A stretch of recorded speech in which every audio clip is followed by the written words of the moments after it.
Is this on? Perfect.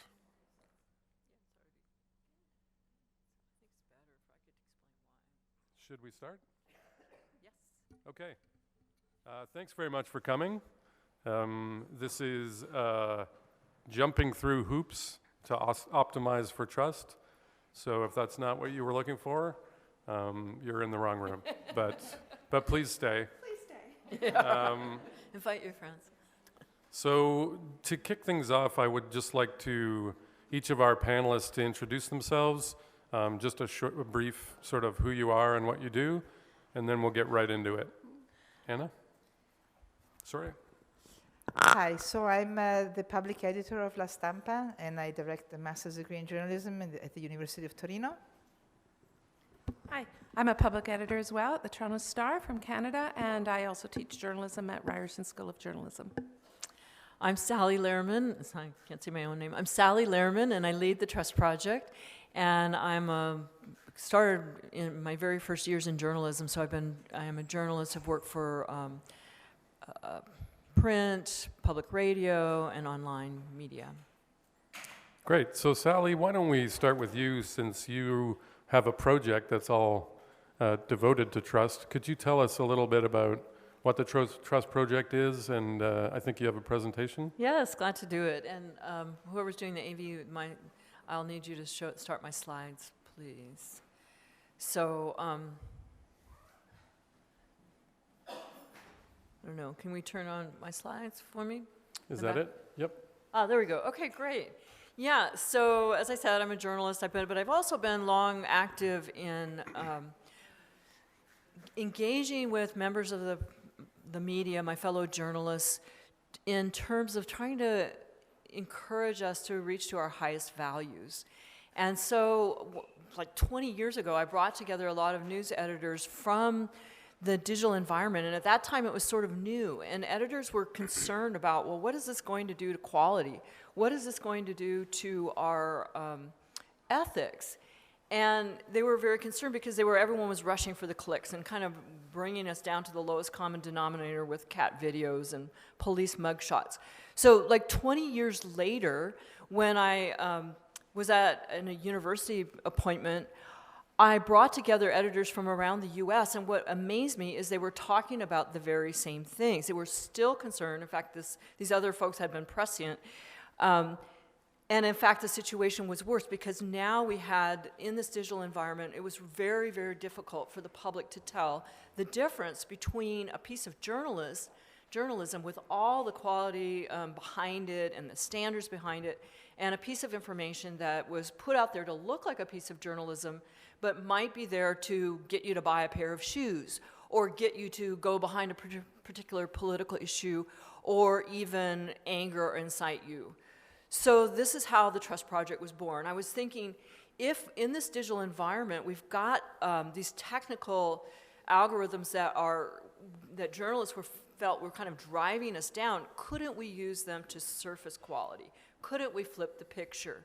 And I talked to people in the digital space, and they said, well, of course you can do that. You just have to train the algorithm. You just have to really define what is distinct about journalism, and then you can both show that on the user side and provide the machine-readable signals to do so. So that is what the Trust Project is about, and just a little quick cartoon image. The thought is, can we, and are we right now, because we now have 200 news sites participating, can we as news sites show the way, in effect, to help users find the information that they're searching for, and the tech platforms that are kind of like the cruise ships shepherding people around to actually get to the right place and surface quality. So because this wasn't a new issue in journalism, I wanted to really start with the users and understand what people care about in the news, why do they trust it, and why don't they. So we did interviews across Europe and the US, and race, class, gender, generation, and geography. So we had a mix of folks. And what was interesting is they all had very similar needs and concerns that it expressed. So what is your agenda, journalists? We understand you try to be objective, but nobody is. No one's fully impartial, so tell us your agenda. We want to see diverse perspectives, so not just leaders in business and government. Who is the journalist? Who is this person? What is their expertise? And can I trust them? what am I looking at? Is this news? Is it opinion?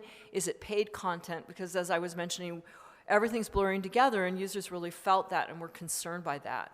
How do you know what you know? So more of a stronger expectation and desire to know how journalists go about getting their stories and what sources that we use. Locally sourced. Do you understand me? Do you understand my community? Were you actually here when you reported that story? And let me participate. So, and this is a higher level of engagement than just comments on stories, but actually helping, people wanted to help provide sources, help point out new directions for stories. So what we did was bring this new information together with, and present it to news executives, and Tanet Cook is sitting in the audience right now, and Mario Calabrese, who's here. We're part of that initial group. We had 80 executives coming together, looking at this and marrying this research with journalistic values. And out of that came 8 trust indicators, and each one has numerous attributes that are all defined. So just quickly, I'll show you what they look like, and then I want to make sure these 2 colleagues have a chance to tell you more. But there are 8 of them, and they all match very carefully to those needs that you saw. So first we have best practices. This is La Repubblica showing things like their ethics code, there's other standards. When do we make corrections? Who owns this publication? This all gets to what is your agenda? Well, it is to serve you, the public. And here they are showing it on the article page. So everything starts on the article page, and then it can go to the site page. And then we have here, who is the journalist? So information about the author is shown here on the Washington Post. And then here's the Washington Post showing article labels. And you'll notice there's a little definition here, and that is a definition for analysis. We have them for opinion and other types that were brought together by journalists, by executives within journalists. In fact, Anna Masera helped define this one, the various types of work. And so we had journalists from around the world doing that. And then there's markup associated with it. So everything the user sees on the page is associated with code in schema.org so the platforms can read it. And these are being used by Google, Facebook, Bing. We're working closely with them for use in both display and in their ratings of reputation and algorithms. And then there are other sites that present journalism, and they use these too for their own purposes, like the site, various subscription services. So do these really work? Well, we did a study, or the Center for Media Engagement at UT Austin did a study, an A/B study, looking at giving people, half of the people a site with the trust indicators and half not. And they found that, in fact, it did increase trust in the site, and it did increase trust in the journalist by a statistically significant difference. And one of the more interesting things here on this little pie chart is that 33% of folks said they would be more willing to pay for news from that site. So this is an area that we really want to mine and probe, because I believe that not only does trust lead to loyalty, but then that loyalty can be translated into subscriptions and membership. And then over here we have the Mirror did a study in the wild, pre-putting the trust indicators and after, and they found that they got an 8% increase in trust. So briefly, where are we now? We have 329 million users a month see the trust indicators on 200 sites. 120 so far are just showing the minimum UX. The rest are filling out the markup and so on. We have a WordPress plugin. It's globally implemented. And what's different about us, because you're seeing other projects come along, well, platforms are integrating these. This is based in very deep user research. We're a collaborative journalism-generated standard, not any academic or external bodies that are really leading the way. It has a user discernment focus. It's not a stamp of approval. It's not certification or regulation. So we're starting our phase 3, and we encourage you to join us. And Kathy was here, who will tell you more about what they're doing at the STAR. They were part of our second implementation group, and Anna was part of our first. And the thing I want to emphasize is this is really collaborative. So every step of the way, we have news organizations and leaders at news organizations helping to define this project and helping to adjust it as necessary to the actual needs and wants of not just their readers, but the way journalism works best. So, Great, thanks for that intro. Kathy, did you want to tell us a little bit about how you implemented it and sort of what you found? Sure. I'm going to tell you a little bit about the Toronto Star's. First of all, thank you. I'm happy to be here. The Star's journey into the Trust Project. First of all, a little bit about my role. As the public editor, Toronto Star's had the public editor role since 1972. It's not a new thing. It was launched by a publisher with a lot of foresight way back then. It was an independent ombudsman. My office interacts with more than 1,000 readers every month. More than 3,000 of them require some form of action. We did 1,200 corrections last year. Essentially, the role is to explain journalism to readers and the concerns of readers to journalists, which is even more important. And I'm also responsible for holding journalists to account for our standards. So I'd say our journey into trust began on the day that Donald Trump had his first press conference as president. And Jim Acosta of CNN asked him a question, and he turned to him and said, "I'm not going to answer you, you're fake news." I was sitting in my office watching that, and I knew that things were changing for journalists. And sure enough, I'd been in the office for 10 years at that point, never heard that F word used in relation to news. And then all of a sudden, in the next couple weeks, we started getting complaints saying, "You're fake news." Our Washington reporter, our Washington correspondent was getting it. Our City Hall reporter was getting it. It was something, it's like people were empowered to express their dislike, their hate of journalists in a new way. So we started talking about it. We formed a trust project in our newsroom, first of all. We launched a trust and transparency committee. I wrote a column in which we asked readers, what do we need to do to earn your trust? So what we did with our trust committee, first of all, we launched a transparency reporter who wrote, behind, how did this story come about? Some of the realizations in the emails I got back from readers, and several hundred readers responded saying, it was very clear they didn't understand a lot about why journalism matters, what we do, how we do it, the conventions of journalism. And, we just can't take for granted that people understand what we do and how we do it. The other thing that we did, and this ended up being important before we joined Sally's project, one of the key findings was our sense that people really had a hard time understanding the difference between news and opinion.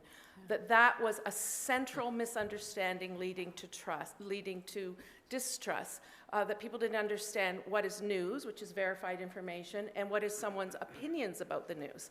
So we launched a labeling project to label all of our content. We included a glossary that is, on our homepage so that everybody can look at the definitions. They can know, what they mean. Every article now has a label, and I'm delighted that in the last couple of weeks, our development team made the labels clickable. So when you click on the label, you get the meaning of it all together. So sometime while we were running our newsroom trust committee, we heard about this trust project. I started reading about it, and we started trying to track down Sally Lehrman, and we need to be part of the trust project. I had also met Anna at that point. She told me she was part of it. So we finally got to be a phase 2 participant of the trust project. I think Anna and I can both sort of tell you that it's a lot of work, and that's why we sort of call this jumping through hoops for trust. It's definitely worth it. It so matters, but what we want to talk about a little bit is what is involved. So the first thing I would say is that embedding all the indicators of trust into your content requires a lot of work and a lot of collaborative work in your newsroom. It requires your development team. It requires strong leadership. So I'm just going to show you some of the things that we did. And I think it sort of took us probably the better part of a year to get this done. So these are the best practices page. We did a new About Us that took people transparently through our ownership, our masthead, our the mission and principles that drive our journalism, our journalistic standards, our corrections policy. A lot of this was on our site before, but I feel like it's been pulled together in a much more elegant way, and no one can ever say that we're ever trying to hide any of this stuff. We also looked to update our corrections page online to make sure it was, highly visible. It's in the footer of our website. We've just moved in the next few weeks. We're unveiling something called accountability tab that's going to pull together a lot of this material. We wanted to even be clearer with readers, so accountability. I also began regularly tweeting our corrections out so that, even if it's just a minor, we spelled somebody's name wrong, which is never minor, of course, in journalism. We tweet it out every day. We make sure people know. We updated all of our journalistic standards. We have a journalistic standards guide that dates back to the late 60s. We updated it in line with the Trust Project, made sure that we were totally aligned with all the asks that Sally's indicators demanded. This is the piece I like best of all. We call this our trust ribbon. So at the bottom of every piece of content now, we make it easy for someone to report an error. Every report an error comes directly to my office for investigation. You can easily find our journalistic standards, and you can easily find our About Us page. So it's very visible. This was a lot of work. This took a lot of people just to get this simple stuff embedded on the site. This was the second biggest amount of work, getting all the reporters' bios done for the site. And this was a summer project for, I think, 2 people, because first of all, we had to gather all the information, make sure we had it. We have 170 people in our newsroom, and everybody needed to have a journalistic bio done that conformed to the S of the Trust Project and had the right factors in. So that was a lot of work. When we launched, which was fall of 2018, we all did a lot of work to communicate to readers. I wrote a column about being part of the Trust Project. We did a Reddit Ask Me Anything. We had reporters. We had a social media campaign around it. We were really, really invested in telling readers, we've done all this work to show you that we can be trustworthy. Our view is that to be trusted, you have to show that you're trustworthy. And finally, I would say for anybody who just wants really practical advice on how to make this work, we had a really strong project manager, a young man named Robin Hondrick, who was our lead. He was essential to our success because what this involved, something I didn't realize, was that it involved a lot of communication between the editorial department, the development team, and you needed people to be able to talk with Sally, talk collaboratively to all the partners around the world, and Robin found that very beneficial to have all the worldwide partners. But it's really essential that you have a strong project lead and that you have support from the very top. So we can talk more about the nuts and bolts, but pass it on to Anna now. Anna, could you tell us a bit about your experience? It's very different. So hi, as usual, I always want to know how many Italians are in the room. Italians. Oh, good. And how many of you are journalists? Okay, thank you. Because as the Italians may know, we are in a very different place in Italy compared to, I guess, Canada, but I mean the States and in general, the Anglo-Saxon media that is present here at the festival. I mean, we have, first of all, because Italians are very skeptical about anything. I mean, they believe in trust projects in general, not this one particularly, but in general, less to begin with. They're skeptical to begin with. They think you're always trying to con them anyways. So even if we did a trust project and, if we had implemented it completely, I don't think that would be enough for our readers to really know that it's all trustworthy. So they would need to really have, there's a real cultural gap that we need to fill. So I think what we are lacking is that. It's the culture of the readers that are, that kind of can identify with tags and indicators in order to think that you're more trustworthy, and also the journalists inside the newsrooms. I mean, when I told them we were starting to work on something called the Trust Project, you know, they didn't know. I mean, they were not understanding what we were talking about. Also because it is a very technical project. I mean, you have to really develop software that makes that shows, and right now it's not showing very much on our website, in spite of the fact that we have started to work on it before Kathy has. I mean, I've worked personally a lot, very closely with Sally over the years. It's been 3 years now that we are working on it at La Stampa, and then afterwards La Repubblica did the same thing, because Mario Calabresi, the editor-in-chief of La Stampa, moved to La Repubblica. He was the one who knew about the Trust Project first and who brought the Trust Project to Italy. So La Stampa and La Repubblica both decided to join the Trust Project, and now also il Corriere della Sera and Sole 24 Ore joined the Trust Project. So these are the 4 major Italian news organizations who are adhering to the Trust Project. To tell you the truth, we are lagging behind. I mean, we have started to work on it earlier than everybody, but then in the end, we were very slow at implementing. The newsroom was slow because I think it was not a prioritized type of work by the editorial, by the editors-in-chief of the news organizations, but also by the publishers. I think they decided it was one of the many things that had to be done, but it was not prioritized well enough, I think. And I think we have to accelerate. And so I'm the public editor who's in charge of trying to make this, everybody know about this, but really it's a tough job. I mean, as Kathy said, many people had to work on her thing. We have nobody working on it. It's just me. So, and one developer. The one developer was working at La Stampa, now moved to Repubblica, and so it's me and the one developer. So it's a bit ridiculous. I mean, we are trying to be David versus Goliath. I mean, we're really tiny, and it's kind of it's like trying, to lift a huge mountain, and you're just alone. So it's a bit, I feel a bit ridiculous in telling you about what we did. But still, you can still find everything on the website. I haven't prepared slides, but if you go on the website of La Stampa and you click my column, so it's www.lastampa.it/public editor, all my stories have the tags of the Trust Project. So my byline is clickable. You can see my byline.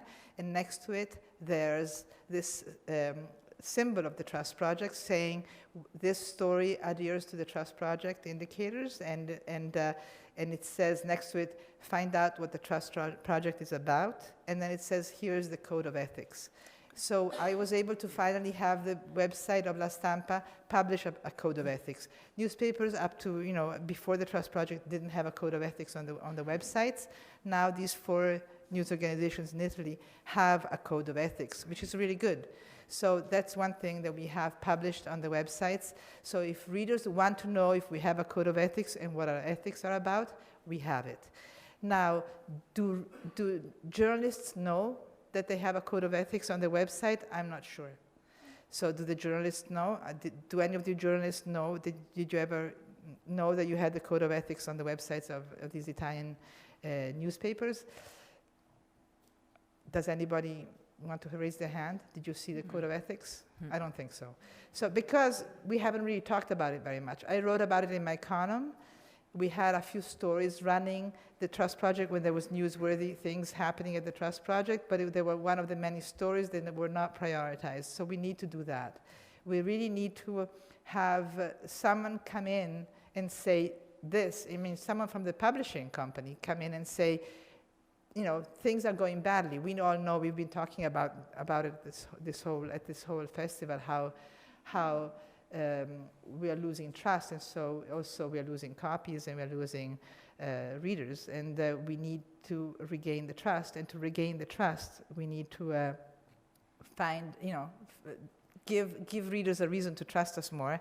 And so this project, like other trust initiatives, there's many other trust initiatives as well. I mean, anything that goes towards trying to regain readers' trust is worth it. And I think we have to try to do it. I think what I like about the Trust Project, it's an international initiative with many, it's a team organization. So having all this collaboration among many news organizations together makes it better, because if you know, you have the New York Times, the Financial Times, the Wall Street Journal, the Economist, the Guardian, the Toronto Star, us.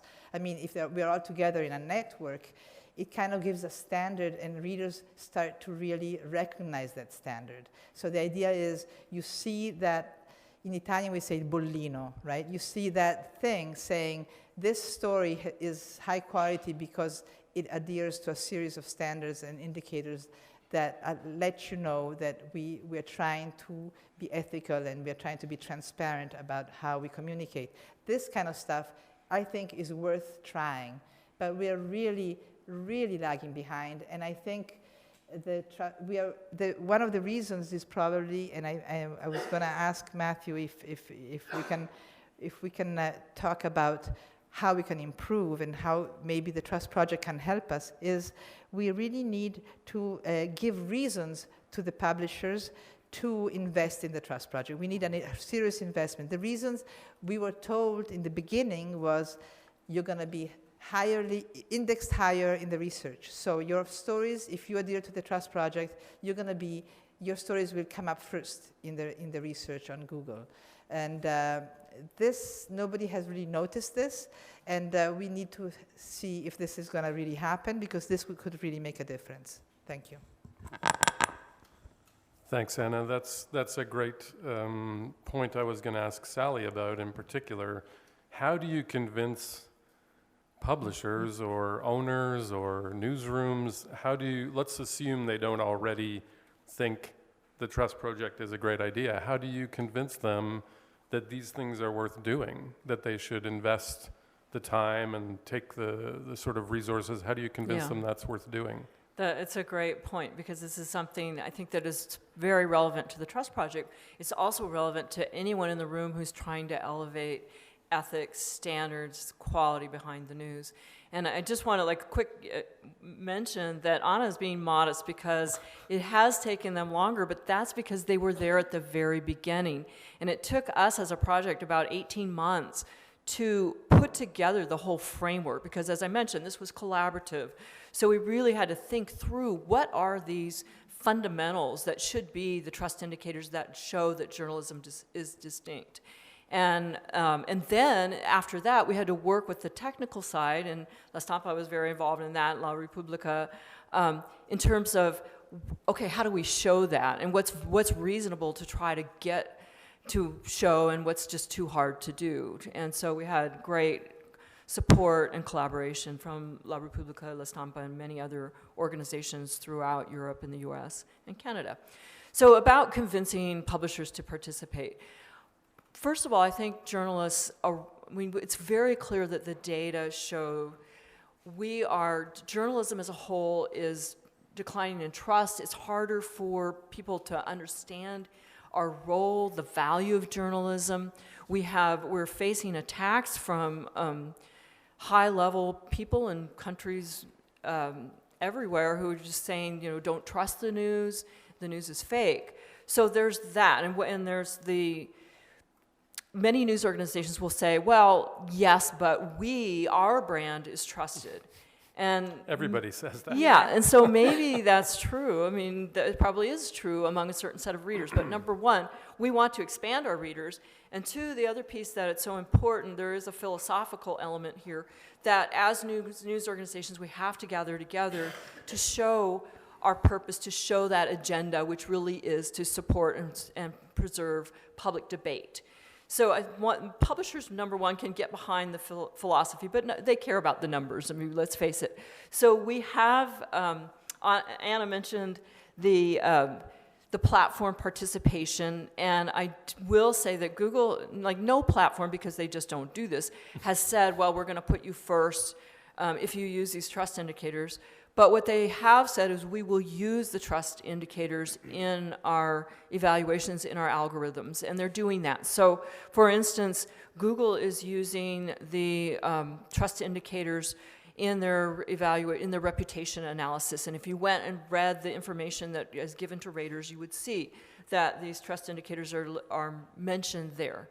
Then Facebook is also using these as they evaluate in their news index. And in both organizations, we're in conversations about how can you show more of this to users as well. And same with Bing. On the algorithm side, part of what the Trust Project does is help every news organization do a better job of providing consistent markup. Because if you think about it, everybody was out there trying to do the markup to get them to the top.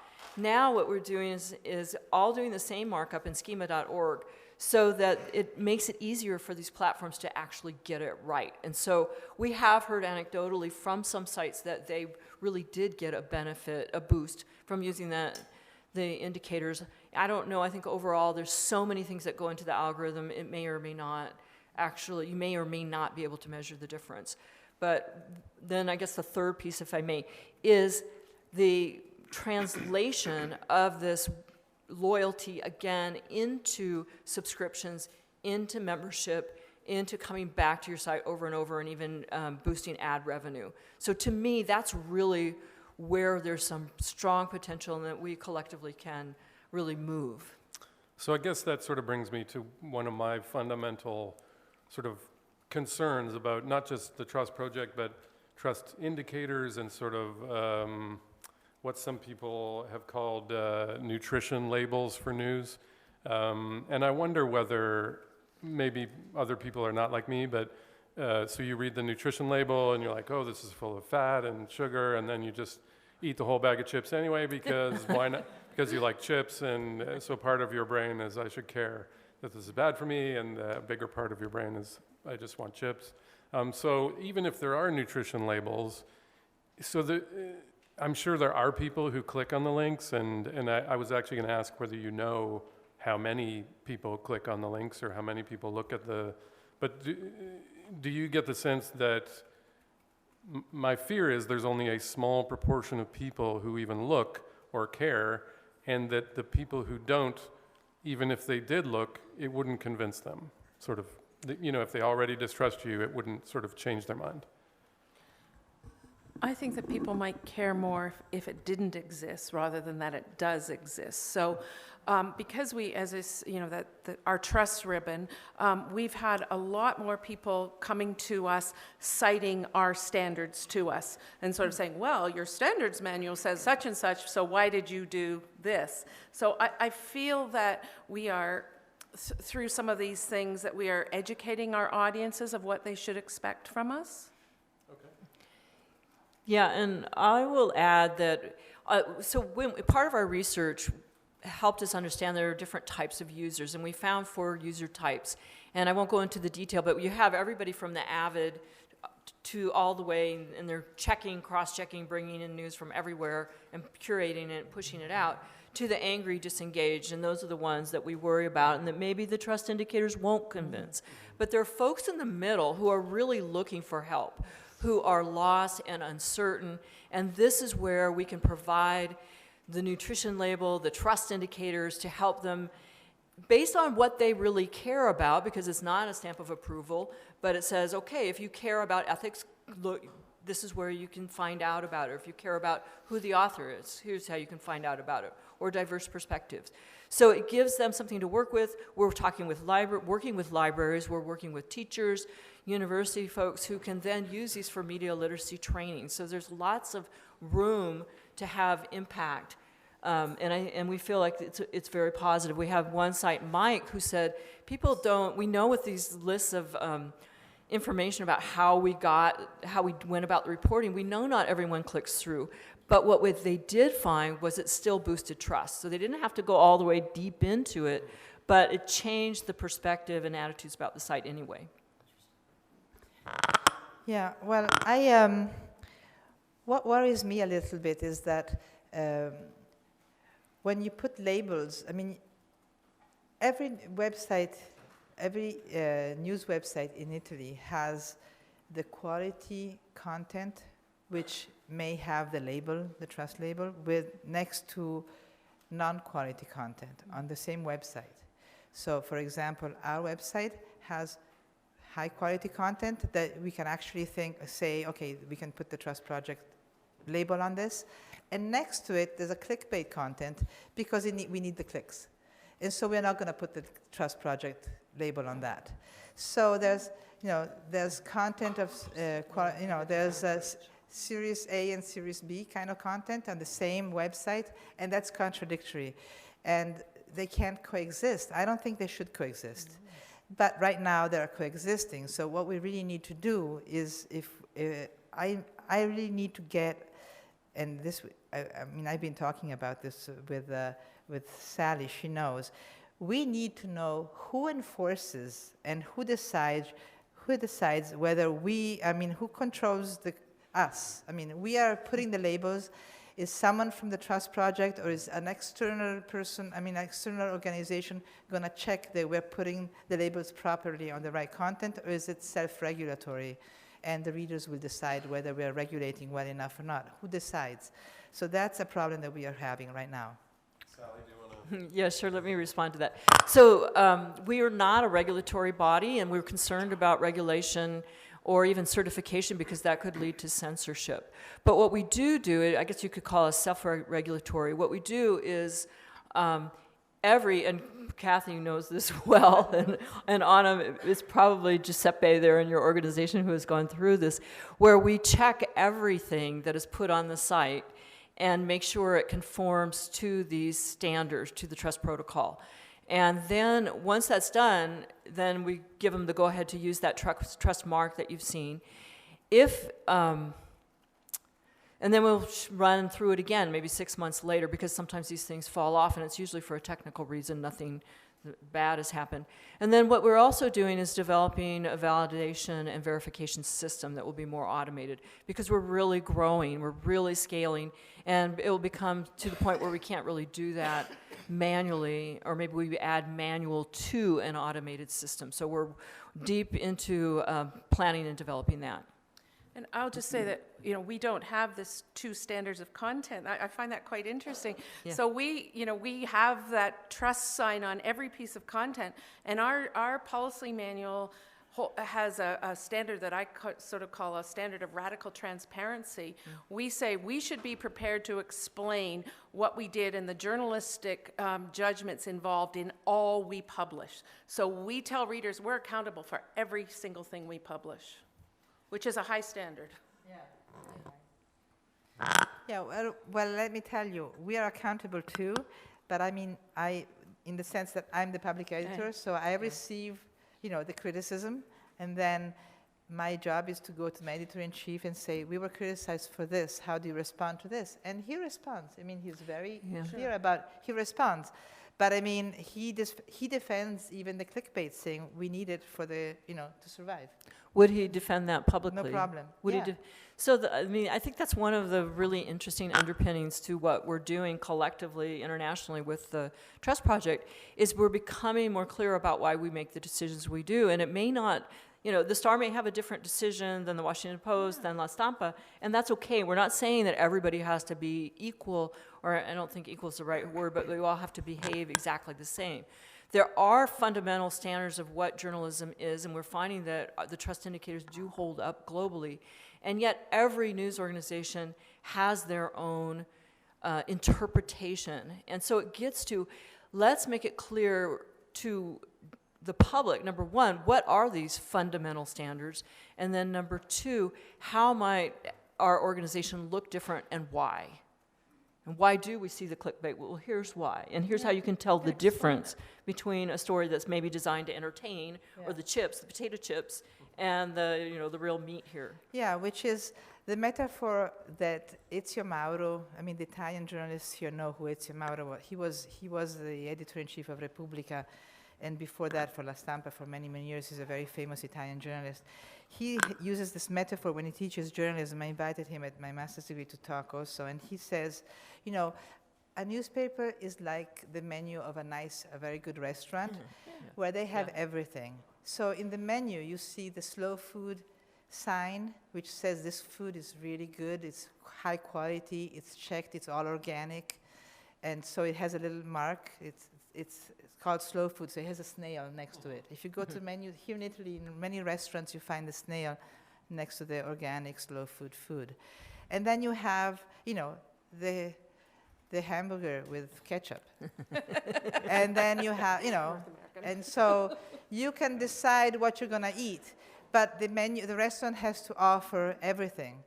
So you can choose the spaghetti, the pizza, the hot dog, and the slow food, organic, whatever, and vegetarian and all that. So, and he says we have to offer everything in the menu because it has to be a rich menu so the readers know that you are a wonderful restaurant that offers everything they like, and then they choose what to pick. It's up to them. If they pick the clickbait, it's up to them. But we definitely need the clickbait in order to finance the high quality. So we're very happy to sell a lot of hamburgers if in the end that money helps us, be able to offer also the good food. So that's what Italian news organizations do. And whether they are applying to Trust Project or not, that's what they tend to do, unless something changes that won't make that possible anymore. It's always going to be like that. There's always going to be the Trust Project things with a little, snail on it, and then it's going to be the junk. Well, and I think the menu is a good metaphor because, in fact, that's what we're doing. And if you think about this is only a recent phenomenon that restaurants are being very clear about the ingredients and about this is slow food and this is fast food. And so I believe that's what's starting to happen with the Trust Project and the Trust Indicators is people are starting to recognize these, and especially on the sites that are using them. And one of my priorities over time is to try and is broaden that so people begin to recognize them everywhere, just like on menus now. We expect that. We expect to have those disclosures. I guess the only issue would be if you ordered an organic steak and you got a fast food hamburger instead. Exactly. So then you would clearly not believe be the disclaimer. Right. Yeah. I did want to ask if there were any questions. I don't know if there's a microphone. I'm hoping there is. Or I suppose you could just is there a mic? Stand up and shout. Thank you very much. I just wanted to confirm what Sally was saying, that we shouldn't be looking at the benefits just for the newsrooms and for the audiences, but really for the media literacy educators. Because what we do, this is extremely helpful that, for preparing the lessons plans, demonstrating the good quality journalism. So are you an educator? Yeah, I am, okay. Yeah. And really of all ages. And my question was, beyond implementing these standards on your sites of the media, do you have any experiences or examples or ideas how your newsrooms or the Trust Project could reach out beyond its readers in terms of really media literacy activities towards different age groups, working with different institutions and educators? Thank you. Great question. Thank you. Our news organization has a speakers bureau that will, it's free. We will send speakers out into classrooms, civic events, and we have a link to it on our homepage, Toronto Star Speakers Bureau. Our journalists are invited out to events to speak about their journalism. So we sort of see this as another piece, and we've done this for 10 years now. Before people started talking about events, we saw it as a kind of an extension of the work that we do with the public. So any newsroom that wants to can probably pretty easily reach out to schools. And in Canada, I'm on the board of the Canadian Journalism Foundation. We have a major initiative, news literacy initiative in the schools that really tries to teach school children what is trusted news content. Well, and from Anna, did you have something on that? 'Cause I well, want we do to- this. yeah. We also do a lot of media literacy. We are a local. We're a national newspaper, but we really are very strong locally in the city of Torino. So, the schools in Torino, the high schools especially, we go to their class. We teach classes there, and they come also to visit us. We have a museum at the school at the newspaper. It's like a tiny museum, kind of museum where we teach. We show how the media developed over the years. La Stampa is 150 years old, so we show the whole history of the newspaper, and many schools come to visit us. We have regularly weekly visits from schools from all over, really. And we just inaugurated an academy at the University of Torino. So, I mean, I lead the master's degree in journalism, but before that, there's, you know, at the undergraduate level, there's a class that journalists from La Stampa teach, where they teach how the newspaper is made, and it's part of a graduate program in communications and information and I would say Italian letters and yeah, I don't know how to translate it in English, but anyways, so they're taking classes to learn how to, you know, the newspapers are made and how we write and how journalism is done and what it entails, just to make them also see if they're interested in going in this profession in spite of the huge crisis that's going on. And I'm really happy about that, because then I get to pick, you know, the students that I think may want to go to the master's degree, and I try to tell them, you know, you should apply because you seem like you're really interested in this profession. But, you know, these are just small, sporadic things, and they're very local. We don't have anything online. Well, one thing that can happen, like I would love for you, both of you, to use the trust indicators, the trust protocol as a standard. Like in the museum, you could actually show these, because we go out and we do workshops with influencers, like, and by that I mean teachers and librarians, and then ask them, how would you use these in your environment? And they come up with these amazing things. And some are very simple, like the librarian said, well, we want to get to those angry, disengaged ones that Matthew's also concerned about. And we know that we can't just grab them and explain, or they're not going to come to us. So we're going to create a little bookmark. They're in the library, you know, they're reading books. Put a little bookmark, and it will explain the types of work, and it will just give those definitions that Anna helped define, so that they can pick it up and they'll see, oh, okay, this is the difference between opinion and analysis. And then there's others creating all kinds of interesting things, like workshops where people behave, they learn about the reporter expertise, and then they pretend to be a reporter and experience what that's like. So it becomes a standard that can be used in so many different ways. And I think we all have something to gain by helping the general public to understand that these are the standards you should hold us to. Yeah. You know, that whether we use it's the indicators of trust or our ethics manuals, but we should make it clear, this is what real news is, this is what you should hold us to, and if we don't, call us to account. Great. Other questions? Yep. Hi, thank you very much. I wanted to know if in this process of building trust, have you developed any strategy when it comes to being transparent in the personal and professional accounts of social media of the journalists, how that works, and if you had any good strategies, yeah, please. Good question. Thank you. I can answer. On social media.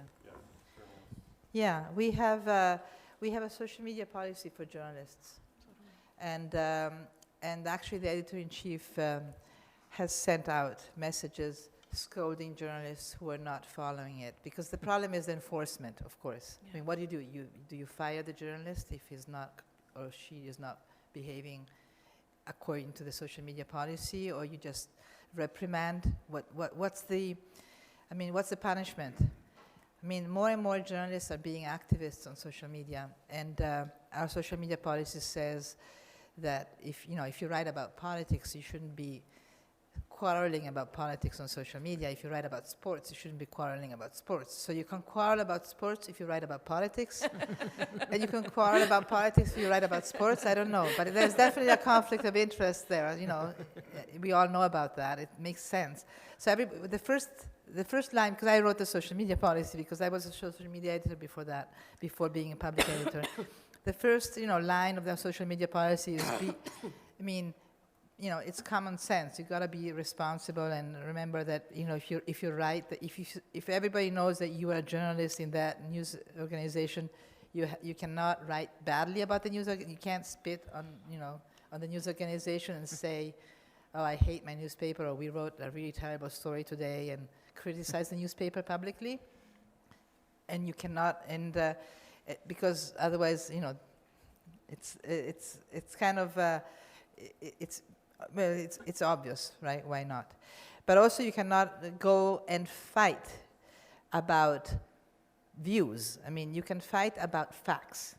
So you can defend, you can be a strong activist in favor of facts and the truth and trying to defend facts. So, but you cannot label readers as ignorant because they don't believe in vaccines, for example. Many journalists tend to be very condescending and treating with contempt readers in an exaggerated way. So where is the line? I mean, the social media policy doesn't get into that much detail about that, you know. So the problem is that it's very difficult to enforce it at a personal level. We have general guidelines, and they're published on our website in the Code of Ethics. You can find it on the Code of Ethics of La Stampa. And we are supposedly, I wrote in there that it will always be updated because, you know, things have been changing. But really, I wrote it in 2013, and we haven't updated it since. Yeah. Because... Yeah, our policy sounds very similar. I think you might have wrote ours. We did update ours in the last year as we updated our policy manual for the Trust Project. But what we did at that point was we involved a group of newsroom journalists so that it wasn't solely being imposed by management. We really wanted their views on what's livable, what's workable, you know, within guidelines around conflict of interest, around how you represent, you know, a major news organization in the country. We were also dealing with, I think the whole idea of calling out truth, that wasn't opinion, that we wanted to specify that, that if you were going to, if a politician said something false, that you could in fact tweet, no, that's not right, and use the facts, and that's not an opinion. That's more journalism. So that's what we've tried to do. But like Anna says, it's very hard to monitor. I go every new person that comes into our newsroom. I do a training session with them on it. But you know, I don't want to be the Twitter cop who's sort of saying you can't say this. So you know, we just sort of expect that most journalists understand where the lines are. I have to say, I know I'm the moderator, but I'm going to express an opinion anyway. This is a really, really tough area, I think, because there's a sort of tension between transparency, which we're supposed to want, and we do want, and human beings who are reporters being transparent about their motivation or about their beliefs or about their bias or about the views that they have. And so one viewpoint would be that it's actually better, my own view is it's actually better that people know what a journalist believes and where they come from. So Jay Rosen in particular talks about statements of where I'm coming from, and that if you're transparent about that, then people at least know what your sort of viewpoint is. And you could extend that to social media if you, and the alternative view is obviously that you shouldn't express any opinions at all. And I think that's actually, I mean, journalism has tried to do that, to be completely objective, which is impossible, but to sort of hold that out as a standard. And so I just think it's a really problematic area. I would much rather that we allowed journalists to express their opinions, not hate and so on, but to talk about the things that they believe or the things that they think are true. I think that's actually a better way to increase trust, and I'd like to know if you guys agree.